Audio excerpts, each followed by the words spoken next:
Hi everyone, hope you're okay. Today I'm going to be going through what I think is the most important thing for you to improve your GCSE science grades. And I'm saying improve your grades because everyone's at different stages, and I don't want this to just be a boasting session about how exactly to get 9s, because everyone's different. It's going to be different for your situation, it's going to be different for how you work. Another thing I'm going to do is that right now, in hindsight, I know a lot of things probably weren't worth the time, so I'm going to be trying to highlight that. I hope it'll be useful for everyone. If you do like it, then please subscribe. Yeah, let's get started. What you first need to do is that you have to make sure that you engage in your lessons. Once I got into lessons, I used to think that I have to write every single little thing down, but you don't. The more important thing is that you listen to the teacher. It'll help you understand it, and if you don't understand something right then in the lesson, you can ask them straight away, because if you're focusing on writing stuff down like I initially did, it's like you're not really processing what it is. You're probably not going to come back to your exercise book and look at your exercise book. You might do it in the final minutes before the exam, but really I don't know anyone that's actually said that they use their exercise book as a revision source. So what I would say is only write down the key points, and then once you write down the key points, and just focus on what the teacher is actually saying, and then ask them questions on what you don't understand. And if you do understand it, then that's great. You can write down extra information if you want to. But the main thing in lesson is that you should be understanding the topic, so when you come back to it, it won't seem as hard and you won't be like stuck on it. It can be really easy to switch off during the lesson and think, I can just come back to this later, revise it later, but this is actually really bad for you to do, because firstly, if you actually listen in lesson, you have more of a chance of remembering it, because you'll learn it the first time when you're in lesson, and then you'll learn it again when you go over it, rather than having to learn it fresh when you revise it. But also, it's a lot of the time you'll go on to the next lesson and it'll be on another topic that links to the one that you weren't really listening to, and this can mean that you don't really understand the second topic, and then it's just a build-up of work that you have to do. Make sure you find the resources that are best for you. Like, for example, the school gave us CGP textbooks for chemistry and biology, which is the ones that I used for my notes, and I really liked them. But for physics, we got another textbook, and I didn't really like it. I didn't like the format. I didn't think it was very informative. So I used the CGP Complete Practice and Revision, which was a lot better for me. And I think if you can sort of vibe with your resources, it will help you learn it better. And the format is also really important, that you're able to remember stuff. Knowing the specification is by far one of the most important things that you need to do. The spec is literally your best friend. It helps you so much. You know exactly what you need to do, and it actually gives you a lot of information. So what I did was I kind of made flashcards, but they're not really flashcards, like this. And basically, I have the title of the spec point, and on one side I'd write what was actually given in the specification. So this types of information was already given, the formulas were already given, the theory that was already given. And on the other side I'd write what they'd say like students should be able to.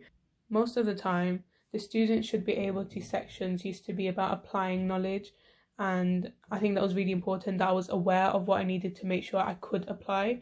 But what I used to say, if I were to reflect on this whole experience of making these cards, because I made a lot of cards and it's just a specification, is that I don't think I needed to write all of them. I think there were different, as long as I knew the specification, it would have been okay. Or maybe if I just did the theory parts that they already gave, because I ended up spending a lot of time making these cards and I didn't really come back to them because there wasn't really enough time. So I don't know whether it was worth the time, even though it was really, really, really good for me in how I learned about the specification, how I made sure I knew everything. I think that if you know, or if you think that you can get to know the specification in a different way, I would advise it, because maybe making these cards just aren't worth the time really, because it can get a bit tedious as well, writing every single bit down. You need to make sure that you know your theory, and a way that you can do this is you can use Seneca, which is a really good resource. To be honest with you, I didn't use this for science, I used it for other subjects. It adapts the PowerPoint thing for you, for what you got, for the things that you find harder, or like harder content, or the questions that you got wrong. So it is a good way on how learning knowledge, learning the theory a lot faster, and it's more interactive, which I guess makes it more fun. So you're more inclined to learn it, you're more inclined to remember it. So now I'm going to show you my notes. I used the textbook and I wrote down all the information, but this is where I really matched it to the specification. This is what I found really useful to do. And where I wrote C main notes, and it was like students should be able to, I've highlighted these bits around in pink, so I know that this is something that isn't directly given in the specification, but it's something that I really need to know.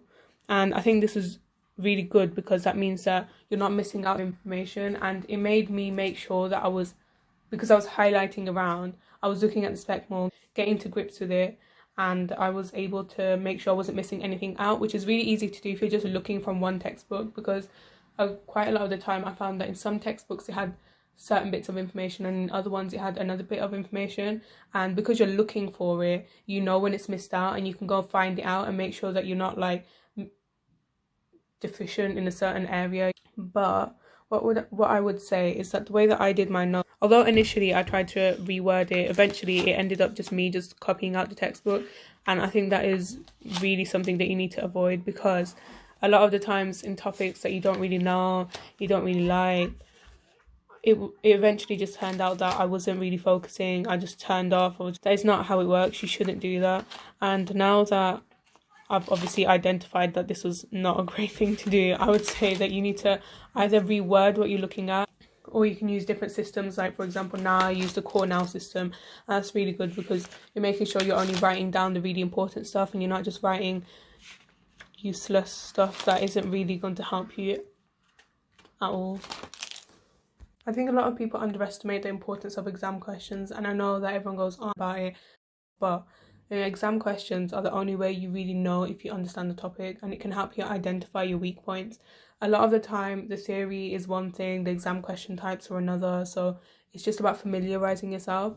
It seems like a lot, but once you get into the flow of it and you really know exactly what they're asking you to do, it's actually really good because you won't be stressed out about the exam types in the actual exam. You should really use physics and maths tutor, especially if you're starting out. They have loads of free exam questions that are just compilations from different years, and you don't need to do all of it unless you're super organized and you're going to do loads of exams questions every single day. You're not going to finish all of them. They can get repetitive, and some people don't like the repetition of it, but I actually liked it because you get into the flow of what you're doing.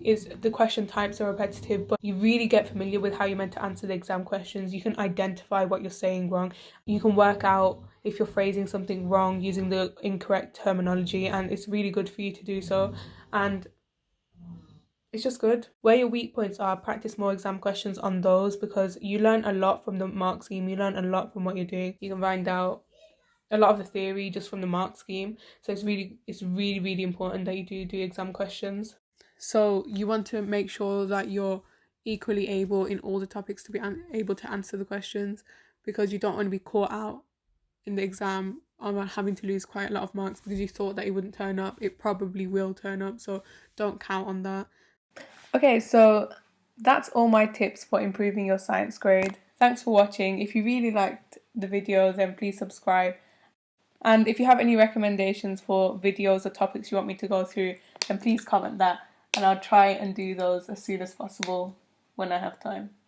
Bye.